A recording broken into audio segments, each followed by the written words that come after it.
ready for a song? Yeah. All right, we're going to open with a song with Diana Perez. Thank you, Diana. Thank you.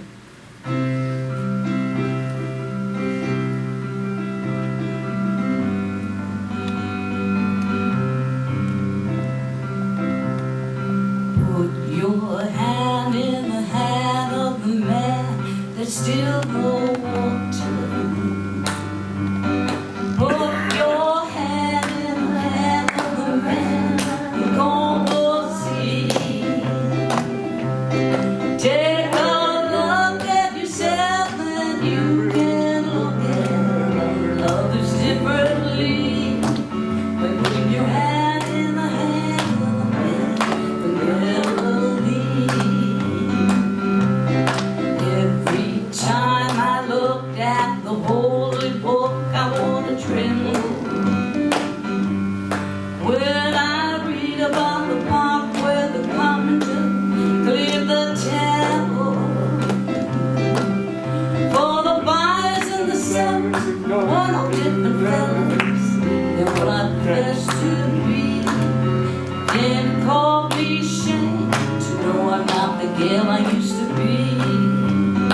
Everybody, put your hand in the hand of the man that still grows water. Put your hand in the hand of the man that can't see. Take a look at yourself and you can look at others differently. But put your hand in the hand of the man who never leaves. Mama taught me how to pray before I reached the age of 7. When I'm down on my knees, I'm so close to heaven. Daddy lived his life for 8 kids and wife. You do what you must do, but he showed me enough of what it takes to get you through. Everybody, put your hand in the hand of the man that's still water. Put your hand in the hand of the man who can't see. Take a look at yourself and you can look at others differently. But put your hand in the hand of the man who never leaves. One more time. Put your hand in the hand of the man that's still no water. Put your hand in the hand of the man who can't see. Take a look at yourself and you can look at others differently. But put your hand in the hand of the man from Galilee.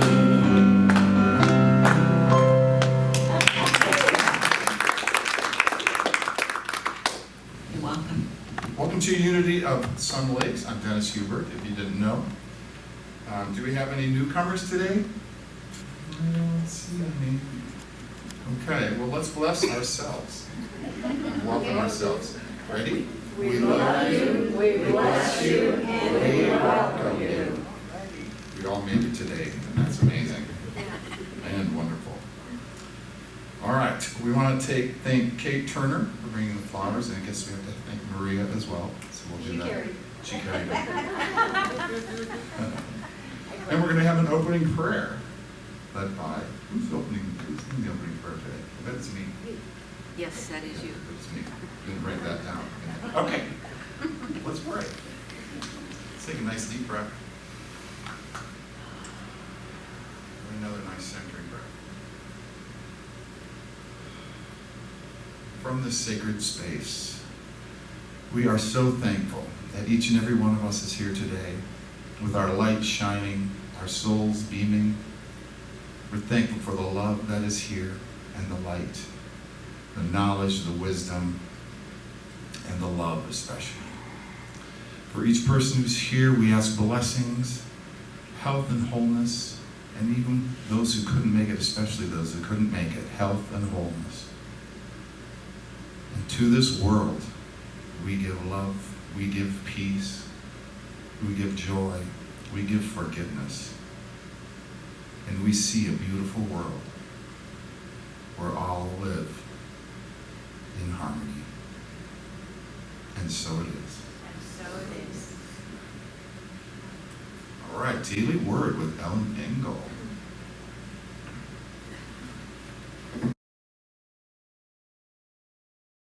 Small.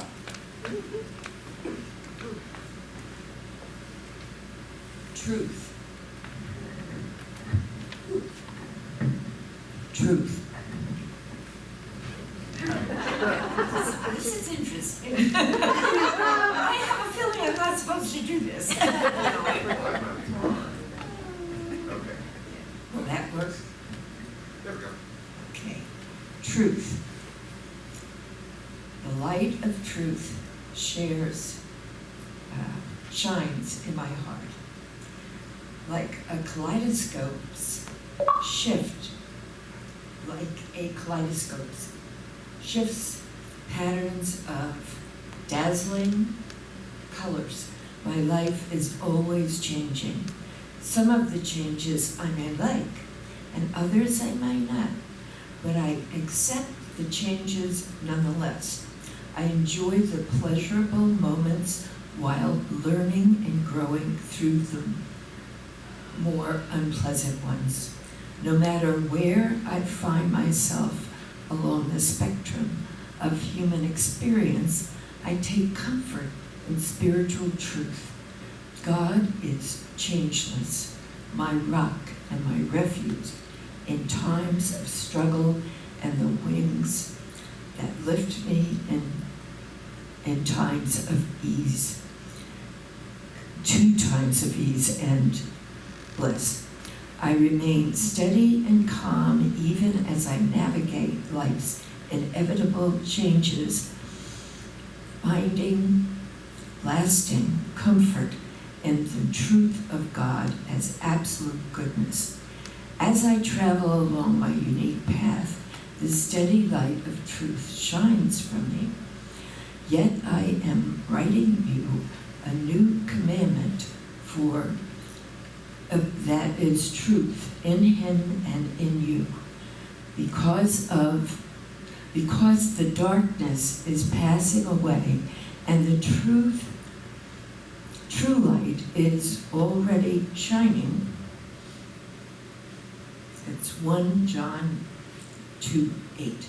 I am so sorry. I should have had Did it perfect. Thank you, Ellen. No sorrow necessary. That's what I tell my kids. A lot of people say they're sorry a lot of the time, all the time, like my daughter. I'm sorry. No sorrow necessary. We're all going to be okay. Right? All right, we have another song to lead into meditation by Diana.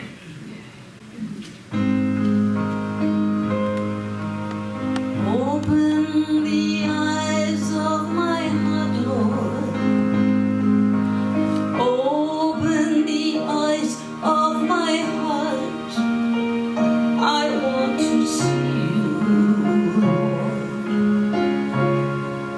I want to see you.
just take a deep breath. Come into that holy space that Diane was singing. Holy, holy, that holy space within. And our daily word talks about the light of our heart. And so that's where we're dropping in, to the light of our heart. Letting go of the thoughts, letting go of the challenges, the regrets, because we are going into the holy space, the light of our heart. And so let's just breathe into that space.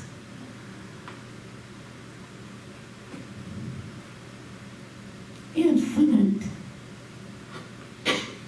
healing light. The light in which we were born. The light in every cell of our bodies.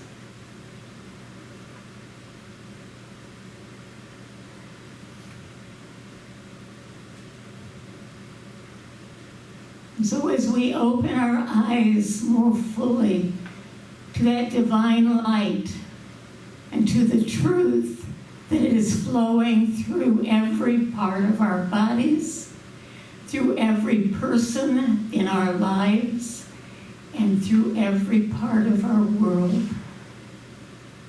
Infinite, loving, healing light.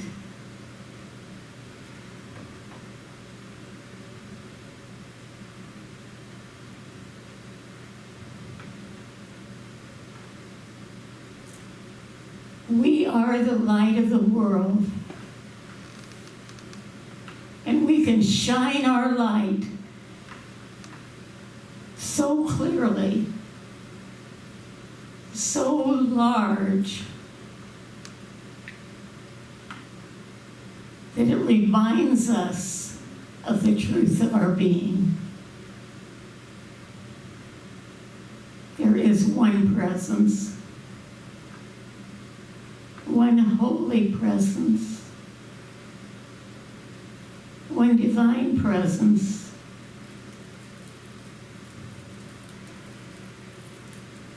Within us, enfolding us, surrounding us, and connecting us.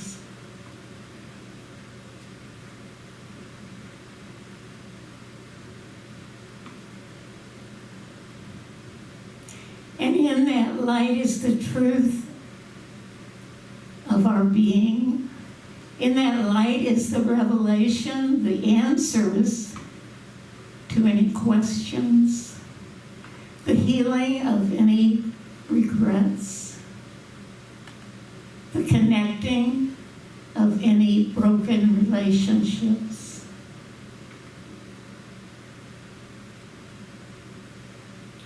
The light of God is the truth of God, expressing in and through every aspect of my life.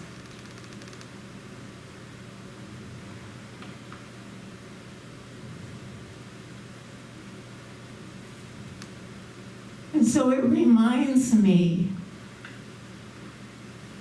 to keep my eyes open, to see the blessings, to see the perfect working of Spirit.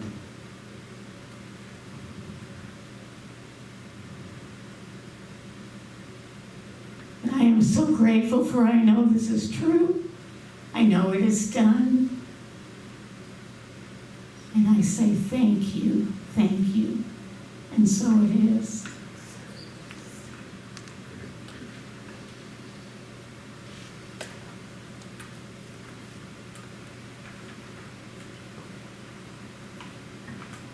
Thank you, Tony. Let us say our prayer team prayer together, starting Unity Church of Sun Lakes. Ready? Unity Church of Sun Lakes is a beacon of love and light. We welcome all with open hearts and open arms we come together in oneness, creating peace, health, and happiness. In our church community and the world, divine order guides our church as it prospers and grows, providing healing, love, hope, and friendship to all. And so it is. And now we have another song by Diana.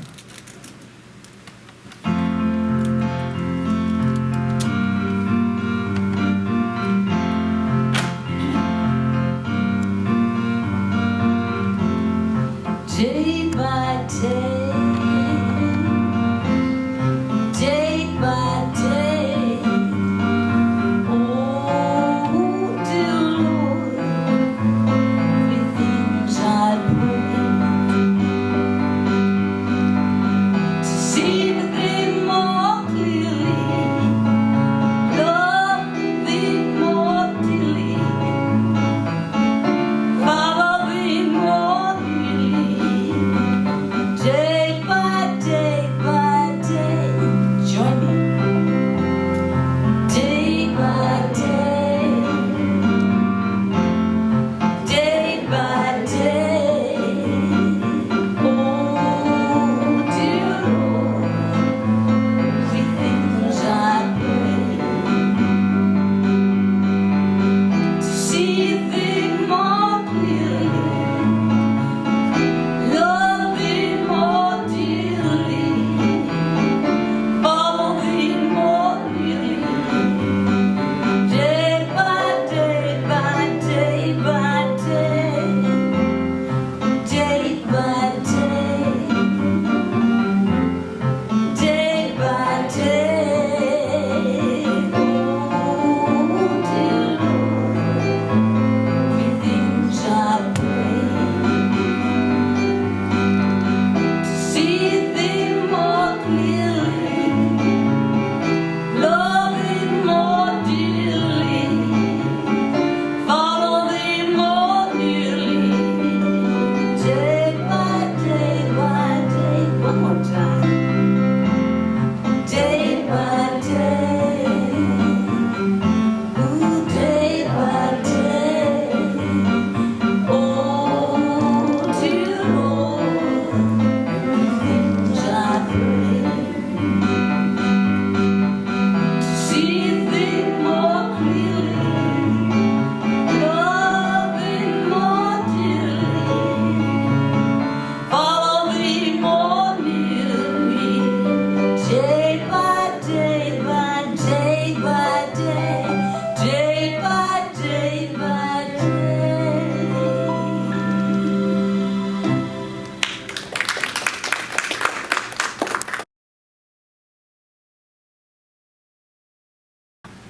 Thank you, Diana. That was beautiful. I'm going to give you guys a little message today, apparently. I don't mean to brag, but I wanted to let you guys know, you can trust me. My husband and I put together a jigsaw puzzle in 2 days. Well, the box said 2 to 4 years, so.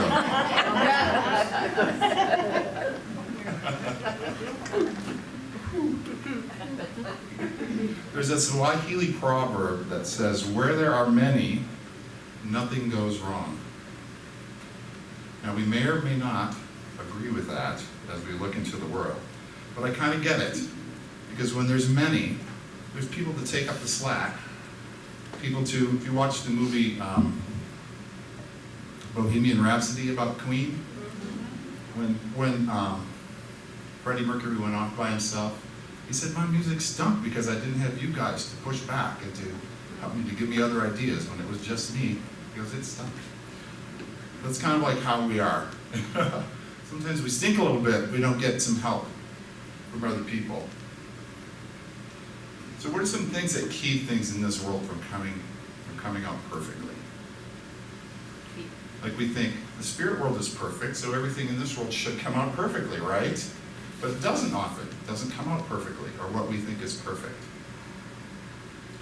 So I was reading a book by Dolores Cannon called The Convoluted Universe, and in that she's talking to people who are connecting with the spirit world.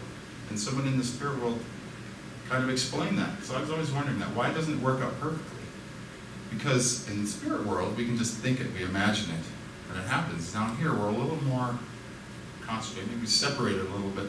We feel separated from the spirit world, or we feel separate from each other, even though we're connected. But it takes all of us to have something happen. We're all creating this at the same time by our thoughts and our feelings, our interactions.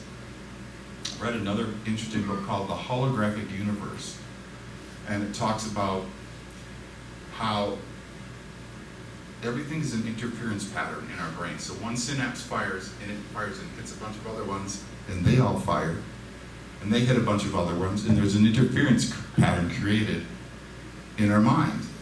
It's kind of holographic, and that's kind of what we do together. If you notice, like when you're driving down the highway and you pass a field and there's all those roads, and as you're going, the roads kind of change. They kind of change and they morph, and now it's a diagonal here, and then that diagonal's gone, and there's a new diagonal. And that's kind of like what we are, all connected together. All these interference patterns, like ripples in a pond. When there's one drop, and that radiates out, and then there's another drop, and that radiates out. And pretty soon there's interference patterns doing all these drops of rain that couldn't happen unless they were all together. That's kind of like how this world is created, by our thoughts and feelings and actions rotating around each other, creating this world. Everything is created by group effort. So everything has to be for the greater good. Of course, everyone thinks what the greater good is. It's a little bit different. Everyone has their own opinion. What the greater good is. We all have our different belief systems. We all came from different backgrounds, so Maria and Kate may be very similar, but they still are going to have some different opinions about different things, I bet. I'm just guessing. No, we are just exactly. They're exactly alike. They're identical twins. If you see identical twins, watch Property Brothers, you know identical twins can be quite different. Or if you saw the movie Three Perfect Strangers, that was very, very interesting, about three identical twins who were raised separately.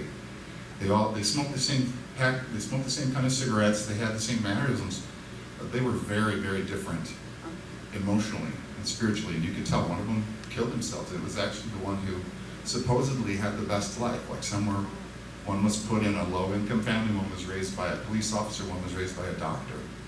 And the one that was raised by a doctor is the one who killed himself. We never know, you know?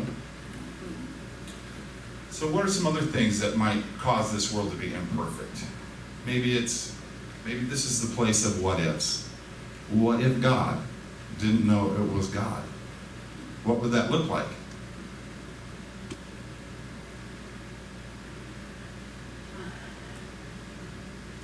We say God is everywhere, and then we say, except there. God's not in that.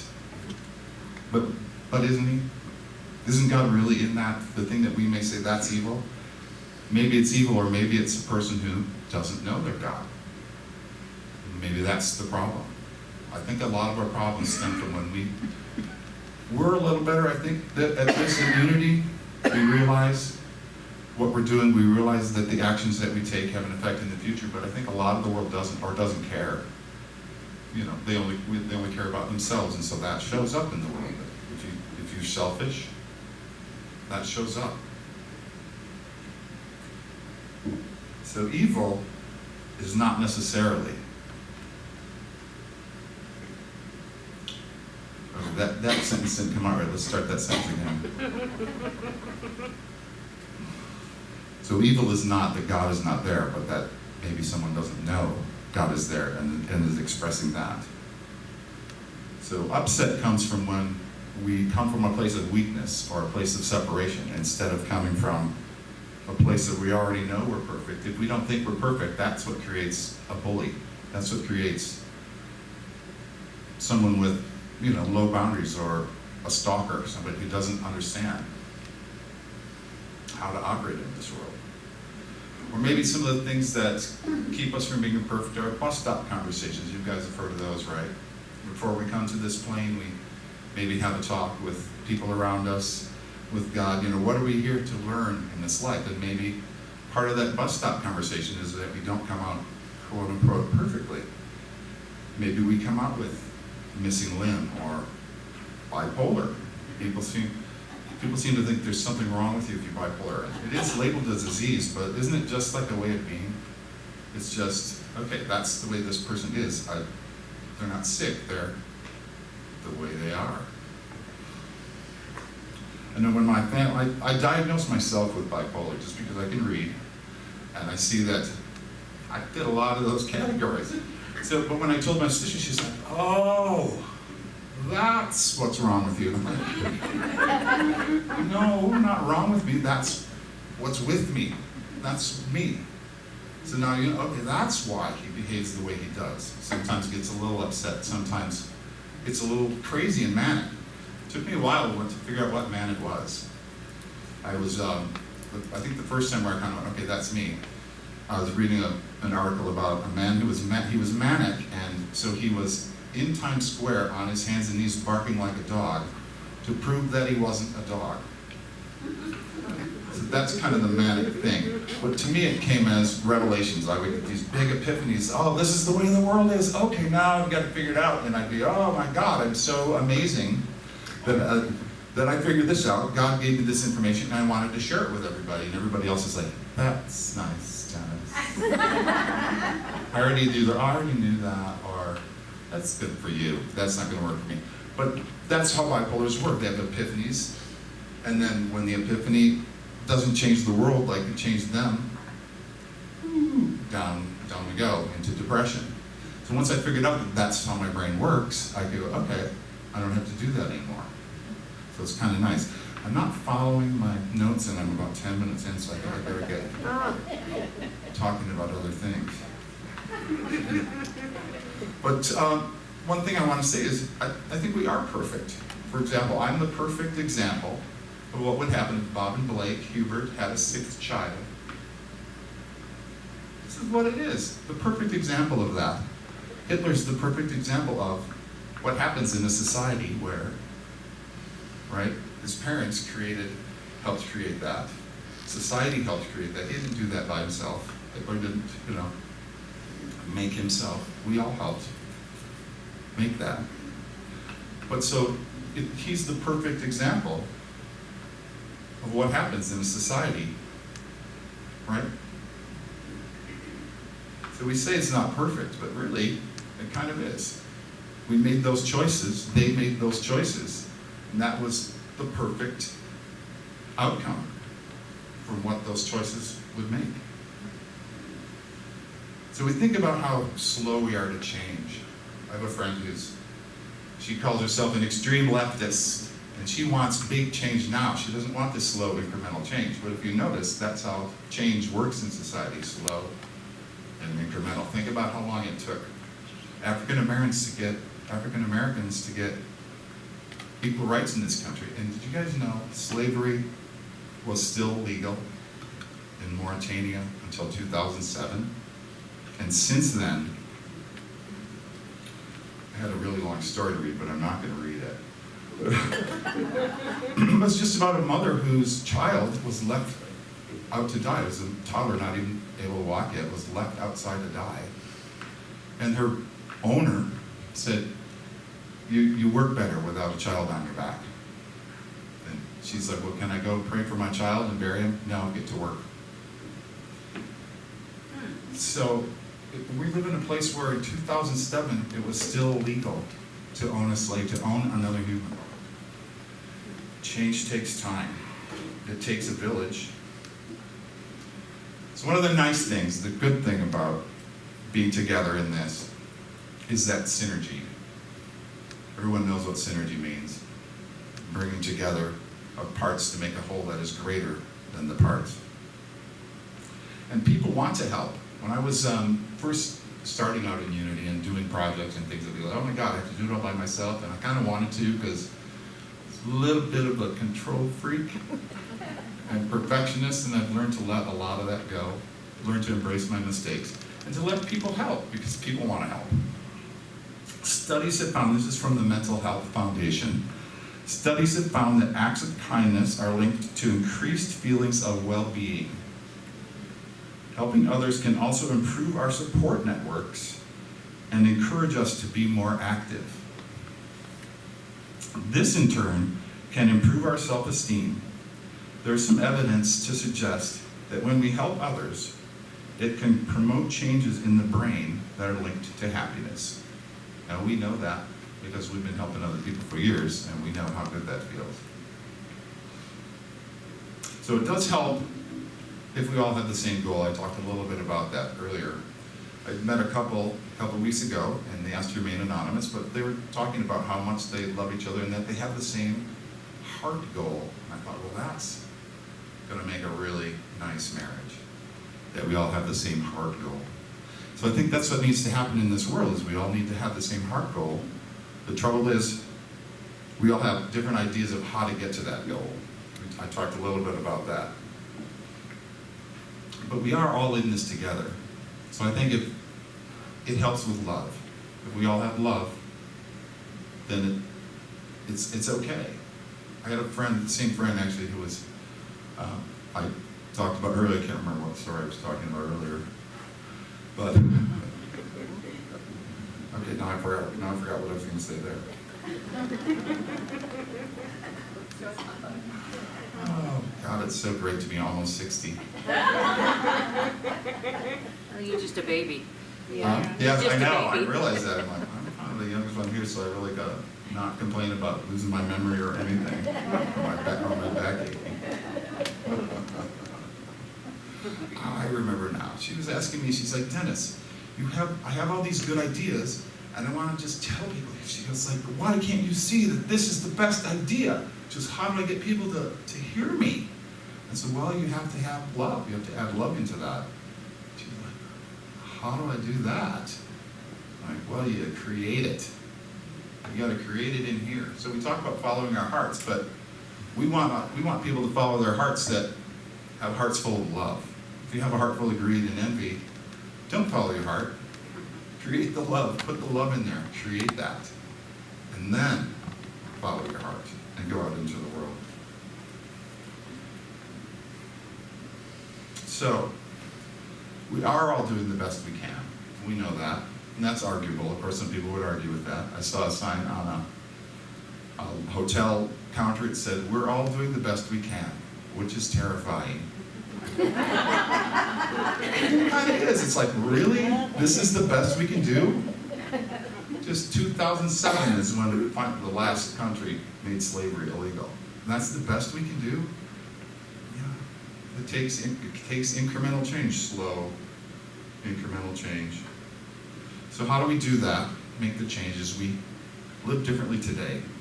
Malcolm X said, tomorrow belongs to people who prepare for it today. So my wife used to always tell me, I just want to make a difference. I want to make a difference in my kids' lives. I'm like, honey, everything you do makes a difference in your kids' lives. When you yell at them, when you're patient with them, that makes a difference. So what are you going to do? What kind of difference are you going to make? The Dalai Lama says, if you think you're too small to make a difference, try spending a night with a mosquito.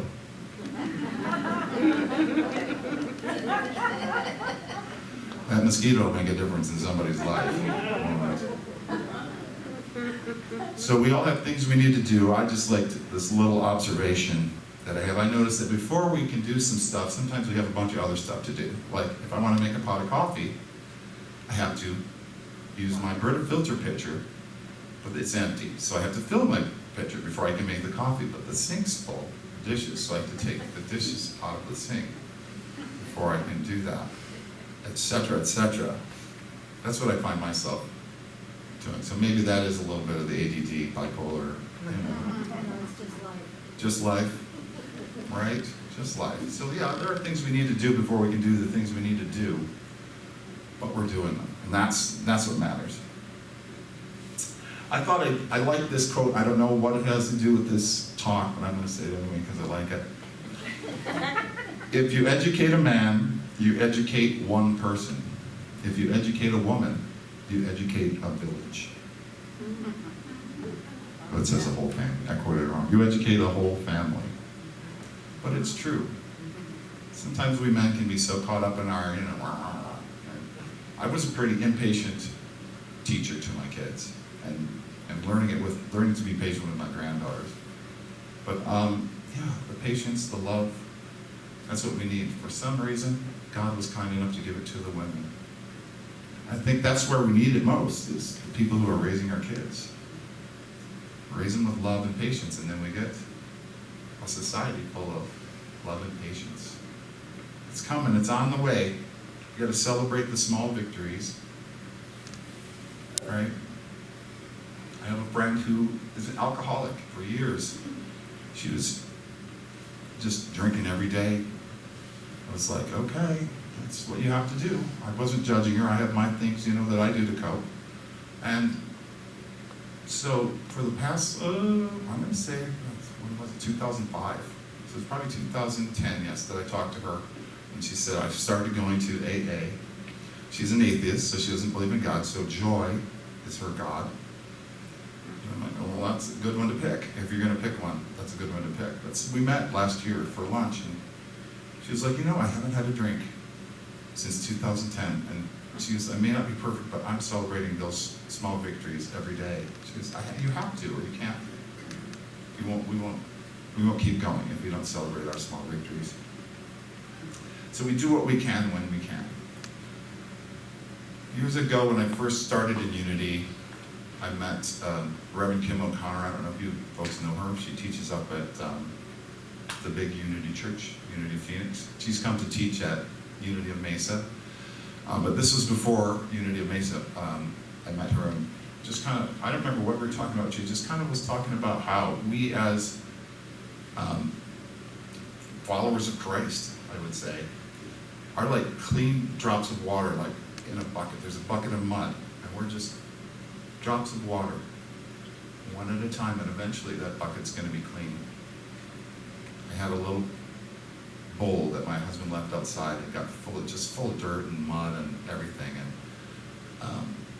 then one day I noticed my new hose was leaking a little bit, so I put that dirty bowl under the hose. Drip, drip, drip of clean water. Less than a week, that bowl was perfectly clean, and the dog just loves it now. It's her favorite bowl to drink from. So, thank you guys for coming, and thank you guys for being those clean drops of water every day. That's that. Now what do we do? Oh, my affirmation. Let's read the affirmation together. We create a beautiful tomorrow by our loving choices today. Thanks for listening.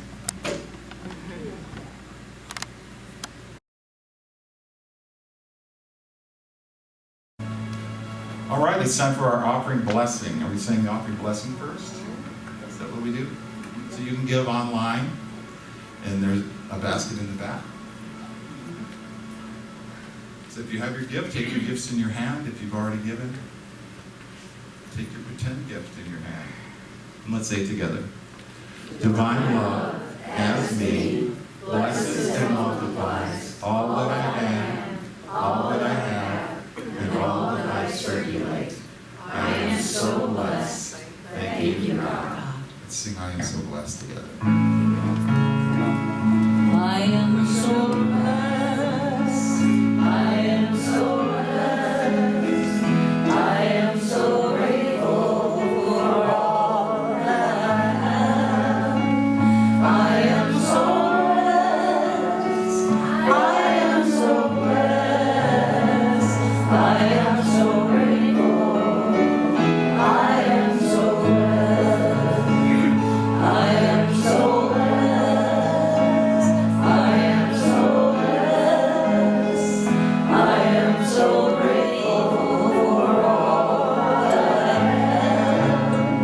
I am so blessed. I am so blessed. I am so grateful. I am so blessed.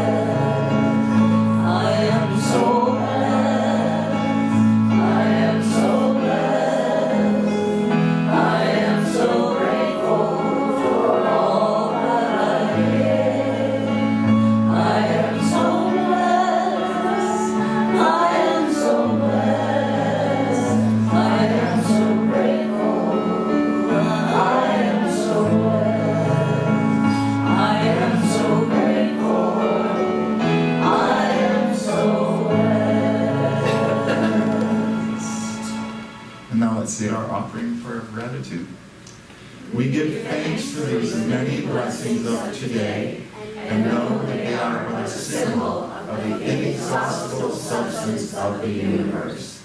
I give thanks that 10 times this much is now on its way to me, and quickly manifests in perfect ways. All right, we have some announcement. Our prayer partner today is Reverend Tony Corbin. You're going to stay there or mosey to the back? I can stay here and switch your full chair Yep. over. Sure. Sounds good. If you need prayer, come up and see Reverend Tony. And we're going to have Betty come and give the Explorers Report. So we're not here. We're not going to have Betty give the Explorers Report. Okay, Lessons in Truth. After this class, I'm going to be leading that, just finishing up the book. So that's going to be fun. I am also offering classes this summer. Julie is going to be sending out an email, and I'm not going to be here next week to bring the flyer, but I'll bring a flyer the week after that. So there'll be Tuesdays, 6:30 to 8, starting July 12th, I believe. Okay. Let me look. 4th? Yeah, I think it's the 12th. The 4th is a Monday. So 6 weeks, starting the 12th. And they're online. They're all on Zoom. They're all also free will offerings, so there's not going to be a charge because this is like part of my requirements. So there won't be a charge, but I encourage you to make an offering to the church. Sign-up sheets for June in the back over there. We have a Reiki meeting every Tuesday at 9:30. Prayer meeting every Wednesday at 10. That's online. Musician next week is Amy McLaughlin. We know her. We know her. I want to thank you today for everyone who made it to this service. Now I bet you we're going to sing a song. Did I forget anything else? Oh. Okay. I'm going to speak for Betty. I got an email from her. She would like to have people gather, go to lunch. She said either Thai or Mexican. Mexican is close. Thai is a little bit further away. It's Mesa. But anyway, she's trying to get that together for explorers. So I'll see if I can get a piece of paper back there. And I said if we have more than 5 people who would like to go, this is in July, you know. So if we get more than 5 people who want to go, then we'll call it our Explorers for July. Okay. Just Sounds good. watch your emails through the summer. Right. Because we won't be meeting in July and August, so, but there will be a Zoom class on Tuesday. Anything else? All right, let's sing our prayer sing the song, Let There Be Peace on Earth. Let there be peace on earth. If everybody join in, please.